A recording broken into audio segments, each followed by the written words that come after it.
Avec un chiffre pour commencer. Il faut savoir en effet que chaque année en France, près de 60 000, je dis bien 60 000 entreprises doivent cesser toute activité. Alors si aux États-Unis, de l'autre côté de l'Atlantique, l'échec entrepreneurial, comme on dit, est plutôt naturel, dans l'Hexagone, il est vécu comme un traumatisme dont on se relève que très difficilement. Justement, nous, pour mettre un terme en France à ce phénomène, pour aider ces entreprises à rebondir, des associations se mobilisent, comme l'a constaté Sophie Pignal.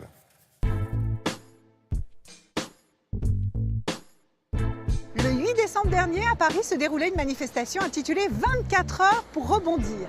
700 entrepreneurs s'y sont inscrits. Bonjour à toutes et à tous. J'ai envie de vous dire, je suis très heureux de vous accueillir à la Chambre de commerce de Paris. Et en même temps, j'ai envie de vous dire, j'aurais préféré ne pas vous voir.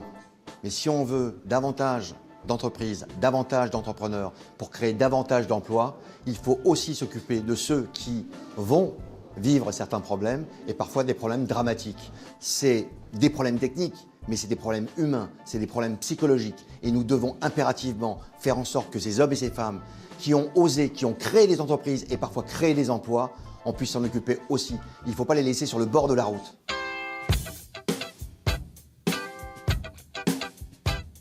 Sébastien Branchu était sur place. Il a connu la cessation d'activité avant de rebondir. J'ai été dans la location de vidéos. Donc j'avais plusieurs vidéoclubs sur l'Indre. Le chiffre d'affaires a baissé très rapidement, de 20% par an. Et donc à un moment donné, il a fallu que j'arrête et donc j'ai déposé le bilan. On se sent un petit peu seul. Après, il faut trouver des gens qui veulent bien vous écouter. Et c'est l'association Second Souffle, co-organisatrice de la journée 24 heures chrono pour rebondir, qui l'a accompagné. On a créé Second Souffle avec mon épouse parce qu'on est parti d'un constat qui était simple. Nous, on a eu des difficultés pour rebondir. On s'est dit que si ça nous arrivait à nous, ça arrivait à d'autres. On a suivi pratiquement 700 chefs d'entreprise dans leur rebond entrepreneurial.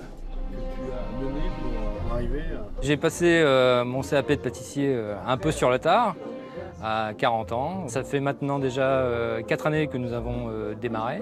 Je cherchais vraiment une recette unique et donc j'ai mis au point ce biscuit, donc le croquet de Charente-Maritime. Nous avons des croquets aux amandes, aux noisettes, à la figue. On a multiplié par 10 le chiffre d'affaires en l'espace de 4 ans. Il faut rester vigilant et faire très attention parce qu'on peut revenir en arrière très vite et très facilement. Si on regarde avec 7 ans de recul, aujourd'hui, on peut considérer que 2 tiers des chefs d'entreprise rebondissent dans le salariat, dans un premier temps, et puis 1 tiers dans l'entrepreneuriat.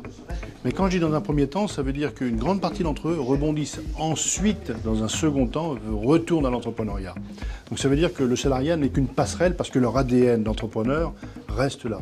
Pour terminer, je vous propose de méditer cette citation de Winston Churchill.